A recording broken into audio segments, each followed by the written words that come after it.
साथियों, काफ़ी बच्चों का प्रश्न ये था कि सर मैं जॉब करता हूँ, मैं कंपनी आदि में जॉब करता हूँ, तो मेरे पास समय बहुत कम बच जाते हैं कि मैं जो है यूपी टेट की तैयारी जो इस बार एग्ज़ाम होने जा रहा है, जिसकी नोटिफ़िकेशन जल्द ही देखने को मिलेगा, इसकी तैयारी मैं कैसे करूँ? क्योंकि सर ऐसा उन्होंने वे बोला करते हैं कि सर मैं सुबह से लेकर शाम 5 बजे तक जॉब करता हूँ, उसके बाद मेरे पास 2 ही 3 घंटे समय बचते हैं।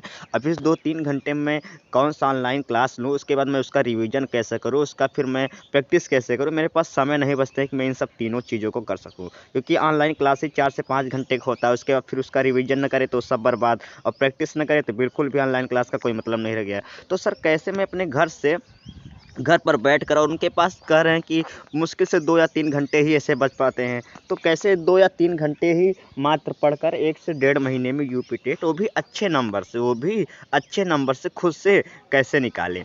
तो इसके बारे में हम चर्चा करेंगे और तो इसका एक ही तरीका है जो मैं आपको बताने जा रहा हूँ। तो यदि आप चैनल पर नए हैं तो पहले प्लीज़ आप चैनल को सब्सक्राइब कर लीजिए, जिससे आपको यूपी टेट या अन्य टीचिंग एग्जाम संबंधित सभी जानकारी जल्दी ही आपको ऑथेंटिक जानकारी आपके बीच शेयर हो जाया करे और आपके पास इसकी जानकारी पहुँच जाया करे। तो ऐसे सीधे चलते हैं, शुरू करते हैं टॉपिक पे।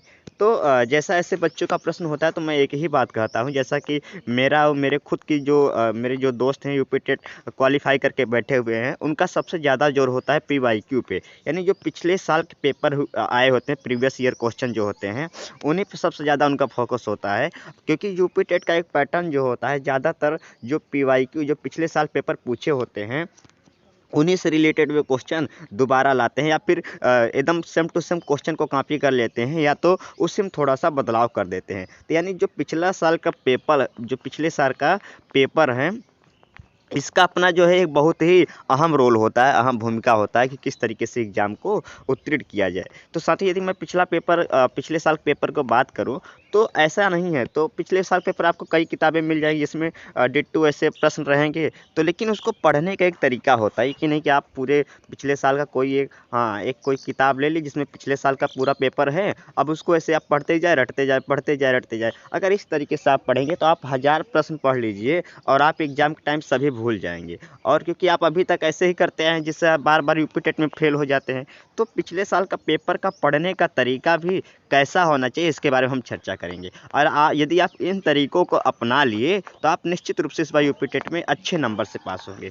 तो क्या तरीका है, इसके बारे में आइए हम चर्चा करेंगे।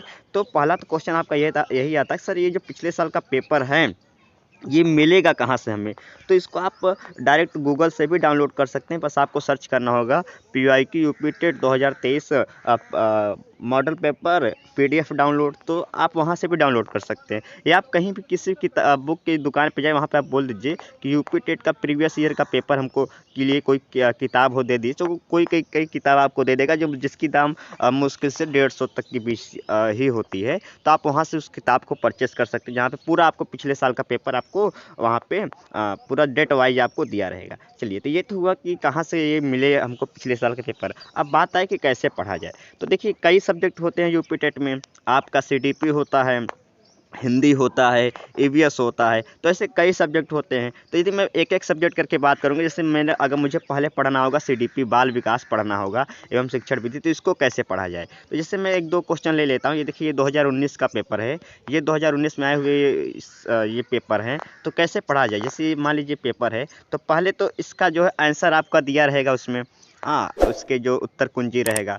अब आंसर दिया रहेगा तो पढ़ें कैसे? जैसे अगर मैं यही बात मान लूँ, पहला क्वेश्चन है कि यदि शिक्षक कक्षा में एक छात्र को समस्यात्मक बालक के रूप में पाता है, तो उसे क्या करना चाहिए? तो देखिए, पहले चीज़ तो अगर हम सीडीपी की बात करें, तो सीडीपी की जब आप क्वेश्चन पढ़ेंगे तो बिल्कुल खुद को क्या आप मानिए कि एक टीचर मानिए। क्या मानिए? खुद एक टीचर मानिए, और एक ऐसा टीचर खुद को मानिए जो बच्चों को क्या करना चाहता है? वास्तव में सिखाना चाहता है, और सिखाने का उसका जो मेथड हो वो करके सिखाना चाहता है। यदि मान लेते हैं वो पोएम भी सिखाना चाहता है, तो डांस करके पोएम सिखाना चाहता है, गाकर पोएम सिखाना चाहता है, वो गणित भी बताना चाहता है तो प्रैक्टिकल करके सिखाना चाहता है। कि मान लेते हैं अगर उसको जोड़ सिखाना है तो क्या करेगा? 2 कंकड़ लाएगा, बोलेगा बच्चा देखो ये 1 लड्डू है, 2 कंकड़ और लाएगा, ये 2 लड्डू और है, अब इन दोनों लड्डू को मिला दिया जाए तो कितने लड्डू हो गए? 4। यानी वो जो भी बच्चों को सिखाना चाहता है प्राइमरी लेवल पे, वो क्या करना चाहता है? वो करके प्रैक्टिकल करके सिखाना चाहता है। पोएम सिखाना प्रैक्टिकल करके करके पोएम सिखाना चाहता है। तो पहले आप खुद को एक टीचर मानिए। जब भी आप सीडीपी क्वेश्चन करिए तो आप खुद को एक टीचर मानिए और कोई भी डिसीजन लेने से पहले आप जो है ये ज़रूर ध्यान में रखिए, बच्चों को आप करके बताएंगे, बच्चों को आप करके बताएंगे। और साथ में ये आप बच्चों के साथ किसी भी तरीके से भेदभाव नहीं करेंगे, चाहे लंगड़ा हो, चाहे लूला हो, चाहे जो है वो उसके अंदर छोटी जात का हो, बड़ा जात का हो, चाहे वो भाषा आप उसको पता है या भाषा नहीं पता, चाहे कमज़ोर हो चाहे तेज हो, उसके बीच में कोई भेदभाव नहीं करेंगे। अगर आप इन तरीकों को अपना लिए जो बहुत ही और उसके प्रति संवेदनशील होंगे, आप ये छोटे मोटे अगर फंडा अपना लिए तो निश्चित रूप से कम आपका 6 से 7 क्वेश्चन यही मेथड अपनाने पर ही, यानी आज जब पढ़ाएंगे तो आप बिल्कुल डेमोक्रेटिक टीचर होकर पढ़ाएंगे, एकदम लोकतांत्रिक टीचर होकर पढ़ाएंगे। अगर आप ये अपना लिए तो 5 से 6 क्वेश्चन आपका ऐसे ही बन जाएगा। अब बात हम करते हैं कि सर चलिए ये तो बात समझ में आ गई, जैसे इसमें है कि यदि शिक्षक कक्षा में एक छात्र को समस्यात्मक बालक के रूप में पाता है तो क्या करेगा, उसे घर वापस भेज देना चाहिए। तो जाहिर सी बात है सर कि आप उसे घर नहीं भेजेंगे क्योंकि वो पढ़ने आया है। तो अगर आप अच्छे टीचर होंगे तो घर नहीं भेजेंगे, आप नज़रअंदाज करेंगे बिल्कुल। अगर आप अच्छे टीचर होंगे तो नज़रअंदाज बिल्कुल नहीं करेंगे। बच्चों को दंड, अगर अच्छे टीचर हो दंड भी नहीं देंगे तो यानी क्या करेंगे, परामर्श देंगे। तो ये जो भाई मैंने आपको फंडा बताया कि यदि आप खुद को एक अच्छे टीचर के रूप में देख पा रहे हैं तो निश्चित रूप से आपके काफ़ी प्रश्न आपको जो है आपके सही हो जाएंगे। अब मैं बात करूँगा जिससे और कई क्वेश्चन आते हैं, जैसे इसमें आ गया कि अधिगम सिद्धांत का प्रतिपादन किसने नहीं किया। अब जैसे ये क्वेश्चन आ गया तो आप क्या करिए रहिए, आप जो है कुछ पीडीएफ, कई हर सब्जेक्ट के पीडीएफ यानी जो पीडीएफ बुक होती हैं आप वो जो है डाउनलोड किए रहिए। अगर जो है डाउनलोड किए रहिए, अगर आपके पास वो सभी बुक की पीडीएफ नहीं है तो आप जो है जो हमारे डिस्क्रिप्शन बॉक्स में टेलीग्राम ग्रुप का लिंक दिया उसमें ज्वाइन करिए, मैं आपको सभी बुक का प्रोवाइड करा दूंगा। यदि आप पीडीएफ बुक डाउनलोड किए रहेंगे हर सब्जेक्ट का तब तो आसान बात है। नहीं तो आप क्या करिए कि कोई एक ऐसी किताब ले लीजिए मार्केट से जो यूपी टेट के सभी सब्जेक्ट की बात चीज़ें एक ही किताब में लिखी गई हो और वो किताब कैसा हो, चैप्टर वाइज हो। तो आप करिए काम, क्या करिए कि आप जो है जैसे ये आ गया कि अधिगम सिद्धांत का प्रतिपादन किसने नहीं किया, तो ये आ गए 4 नाम दे दिया, 4 साइकोलॉजिस्ट नाम की, थॉर्नडाइक साहब की, कोहलर की, स्किनर, तो बीएस ब्लूम। तो आप एक काम करिए, तो पहले चुपचाप क्या करिए उस बुक को खोलिए जिसने थॉर्नडाइक के बारे में जो बातें हैं उसको एक बार पढ़ लीजिए, कोहलर ने जो सिद्धांत दिया है उसको एक बार पढ़ लीजिए, बीएस ब्लूम ने जो सिद्धांत दिया है उसको एक बार पढ़ लीजिए, स्किनर ने जो सिद्धांत दिया है उसको एक बार पढ़ लीजिए।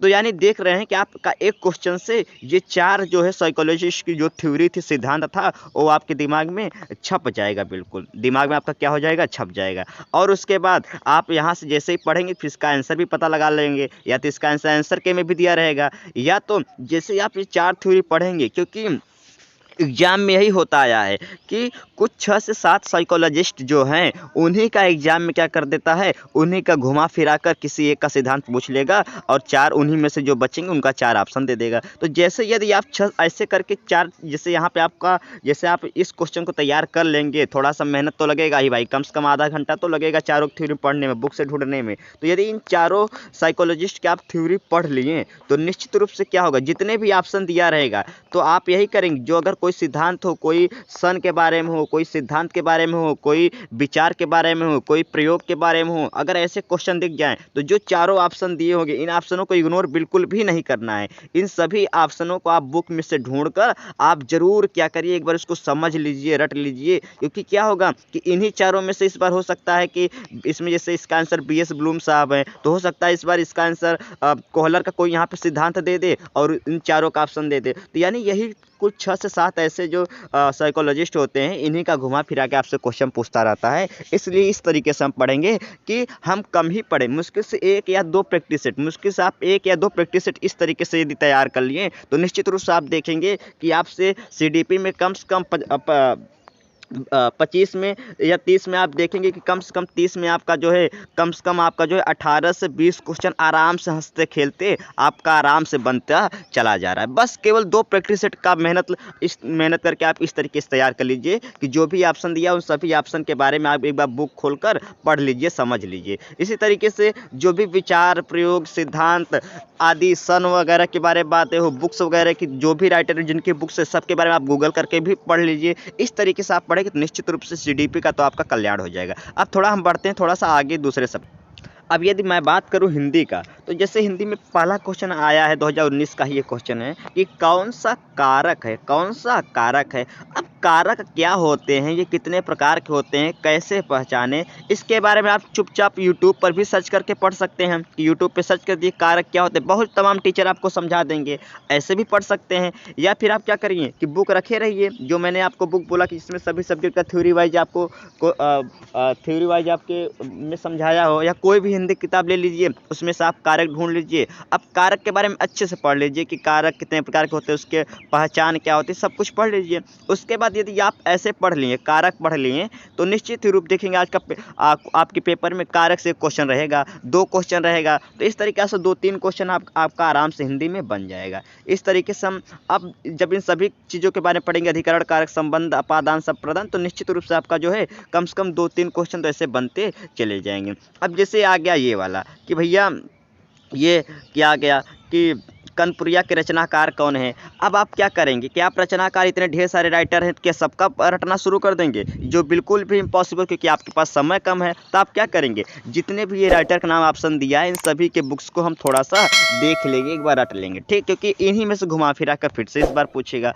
आ गया जैसे कि स्वर कौन कौन है, तो पहले हम स्वर के बारे में फिर वही बुक खोलेंगे या फिर गूगल सर्च करेंगे और स्वर के बारे में ठीक ठाक तरीके से हम पूरा पढ़ लेंगे। तो इस तरीके से जो है स्वर के बारे में एक बार अच्छे से पढ़ ले, तो फिर हमसे क्वेश्चन बनने लगेगा। तो इस तरीके से, और हिंदी में एक सबसे बहुत ज़रूरी ध्यान रखने वाली बात है कि यदि आपका थ्योरी जैसे ये पूरा पैसेज वाला आ गया, तो पैसेज वाला कम से कम 2 से 3 पैसेज का आंसर आप बुक से जो अभी प्रैक्टिस सेट लाएंगे खरीद कर, उसमें से 2 से 3 पैसेज का आप जरूर प्रैक्टिस करके ही एग्जाम में जाइए। तो इस तरीके से यदि आप पढ़ेंगे कि जितने भी ऑप्शन दिया कि वाच्य कौन सा रूप है, तो वाच्य क्या होते हैं, इसका बुक में ढूंढकर आप बिल्कुल एक बार पढ़ लीजिए। तो इस तरीके से यदि आप पढ़ेंगे तो निश्चित रूप से इस बार यूपी टेट में कम समय में ही अच्छा, मुश्किल से 2 से 3 प्रैक्टिस सेट यदि आप ऐसे तैयार कर लीजिए, तो निश्चित रूप से मैं आपको विश्वास दिलाता हूँ कि आपका अच्छे नंबर जो है बिल्कुल आना शुरू हो जाएंगे। और आप देखेंगे कि जैसे 2 से 3 प्रैक्टिस सेट आप ऐसे पढ़ लिए थोड़ा सा मेहनत करके, तो निश्चित रूप से देखेंगे कि जो अगला प्रैक्टिस सेट होगा उसमें से काफ़ी क्वेश्चन आपका बनना शुरू हो जाएंगे। तो इस तरीके से आपको पढ़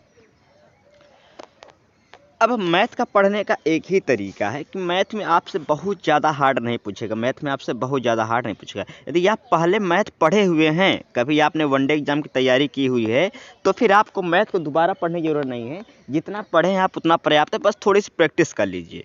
लेकिन यदि आपको मैथ में बिल्कुल भी नॉलेज नहीं, कि मैथ में अभी आप बिल्कुल भी नहीं पढ़े हैं, तो आपके लिए मैं एक ही बात बोलूँगा कि आप जो है आपके घर में जो भी 6, 7 और 8, माफ़ करिए, यदि आप प्राइमरी टीचर की तैयारी करना चाहते हैं, जो भी आपके घर में 4 या 5 की बुक की किताबें हों, 4 या कक्षा 5 की, वो आप क्या करिए एक बार, क्योंकि कक्षा 4 या 5 की बुकों में क्या होता है ना कि जैसे कि जो आपका अभ्यास शुरू होता है तो उससे पहले उदाहरण देकर क्वेश्चन समझाया हुआ होता है। तो आप क्या करिए 4 से 5 की बुक, कक्षा 4 या 5 की जो भी बुक ले लीजिए, हिंदी या इंग्लिश मीडियम, जो भी आपके घर में कोई बच्चे हों, और एक चैप्टर आप देख लीजिए कि अच्छा ऐसे क्वेश्चन, क्योंकि उसमें उदाहरण दिया होता है, तो जितना भी उसमें उदाहरण हो आप अभ्यास न करिए, कोई दिक्कत नहीं, लेकिन जितना उसमें जितना उदाहरण हो जो समझाया है, उन सभी उदाहरण को अच्छे से आप समझ लीजिए। अब दिक्कतें आ रहा है, थोड़ा बहुत अपने फ्रेंड से हेल्प लीजिए, अपने दोस्तों से हेल्प लीजिए, अपने घर में बच्चे से किसी से हेल्प लीजिए। इस तरीके से आप मैथ पढ़ेंगे।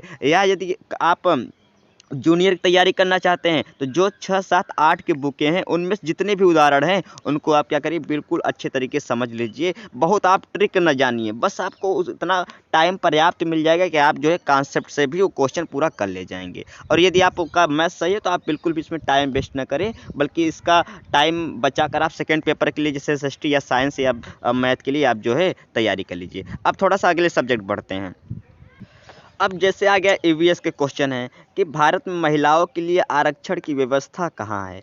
तो अब आप क्या करेंगे, जितने भी ऑप्शन है, लोकसभा, मंत्रिमंडल, विधानसभा, इन चारों के बारे में आप गूगल कर लीजिए, यूट्यूब पे सर्च कर लीजिए, या बुक हो, और या बुक अगर आपके पास लुसेंट वगैरह हो, बहुत मिल जाएगी सबके घर में। तो आप क्या करिए एक बार लोकसभा के बारे में पढ़ लीजिए कि लोकसभा का कार्यकाल कितने वर्ष का होता है, उसमें कितने मेंबर होते हैं, उस मेंबर बनने के लिए योग्यता कितनी चाहिए, और किस राज्य में कितने लोकसभा सीट हैं, माफ़ कर राज्यसभा ये सीट हैं, विधानसभा सीट हैं, मंत्रिमंडल क्या होता है, विधानसभा सीटें कितनी होती हैं, चाहिए, अपने प्रदेश में कितनी सीटें हैं। तो इस तरीके से आप क्या करिए, जितने भी ऑप्शन दिए उन सभी ऑप्शन के बारे में खुद से एनालिसिस कर लीजिए, या यूट्यूब से सर्च करके लोकसभा सर्च करिए, लोकसभा क्या होता है, तो कई यूट्यूब मिल जाएगी जो 5 से 6 मिनट करेंगे, तुम 5-6 मिनट के वीडियो को आप देख लीजिए। या आप एक काम करिए कि जो है बुक से ढूंढ लीजिए। इस तरीके से आप क्या करिए कि लोकसभा, मंत्रिमंडल, इन सभी ऑप्शन के बारे में अच्छे से पढ़ लीजिए। इस तरीके से ईवीएस पढ़िए। अब जैसे यह है कि राज्यपाल की नियुक्ति के लिए कम से कम क्या उम्र होनी चाहिए, तो आप सीधा यूट्यूब पे सर्च करिए राज्यपाल, भारत का राज्यपाल के लिए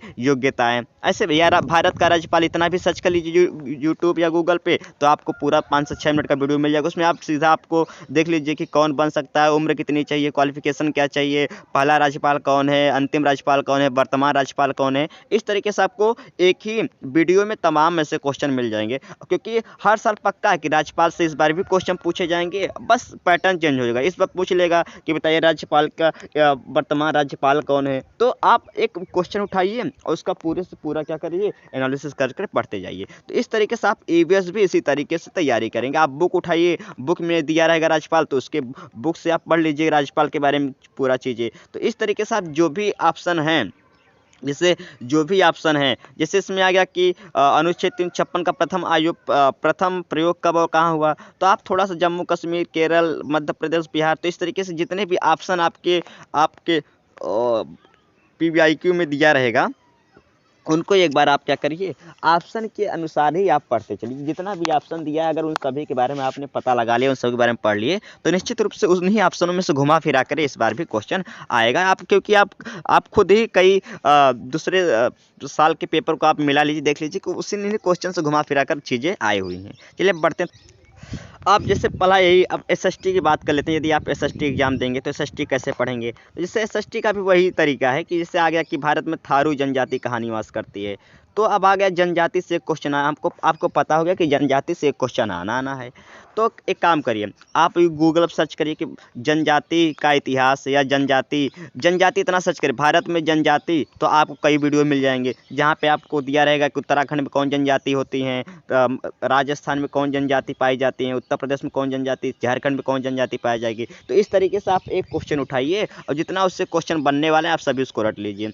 इस तरीके से मुश्किल से एक सब्जेक्ट का 30 क्वेश्चन होता है, तो आप ऐसे 30 क्वेश्चनों में मेहनत कर लीजिए। आप देखेंगे थोड़ा समय लगेगा, आप खुद से ही जो क्वेश्चन बनने वाले होंगे आपका बिल्कुल तैयार हो जाए, 1 से 1.5 घंटा में ही आपका तैयार हो जाएगा। क्योंकि एक दिन में आप एक सब्जेक्ट को कवर करिए तो भी देखेंगे 3 घंटे में आपका आराम से 30 क्वेश्चन, 3 घंटे में क्या 30 क्वेश्चन कवर नहीं हो जाएगा, आराम से कवर हो जाएंगे। इस तरीके से आप देखेंगे कि आपका जो है 4 दिन में एक पेपर तैयार हो जाएगा। इसी तरीके से आपको मुश्किल से 2 या 3 पेपर तैयार करने हैं। उसके बाद आपको क्या करना है, उसके बाद प्रैक्टिस सेट देना शुरू कर देना है। तो ऐसे जैसे एसएसटी में क्वेश्चन आ गया, तो इसके भी आप थारू जनजाति है तो जनजाति आप गूगल पर सर्च कर लीजिए, जितना भी जनजाति संबंधित क्वेश्चन उसको सब आप उसको एक बार आप समझ लीजिए। ऐसे आ गया कि भिलाई इस्पात संयंत्र कहाँ स्थित है, तो जितने भी इस्पात संयंत्र हैं, पावर प्लांट वगैरह, स्टील प्लांट वगैरह हैं, तो सीधा इस्पात संयंत्र आप सर्च कर लीजिए भारत में। भिलाई को अब केवल आप भिलाई को ही ध्यान मत रखिए, ये तो पता ही करना कि इसका तो उत्तर दिया ही रहेगा भिलाई का इस्पात संयंत्र कहाँ है, लेकिन आप ये भी पढ़िए कि भारत में आप सर्च कर लीजिए, जो भी पढ़ना है स्टेट का, तब आपको सर्च करना भारत में इस्पात संयंत्र कहाँ कहाँ है, इस्पात संयंत्र कहाँ कहाँ है। आप ये चीज़ गूगल पे सर्च कर लीजिए, वहाँ से पढ़ लीजिए, या फिर आप यूट्यूब पे सर्च कर लीजिए, या फिर कोई आपके पास बुक हो तो उसमें सर्च कर लीजिए जिसमें इस्पात संयंत्र दिया हो। तो इस तरीके से आप पढ़ते जाएंगे सभी सब्जेक्ट को। साइंस का आ गया, तो साइंस में भी आपको यही करना है।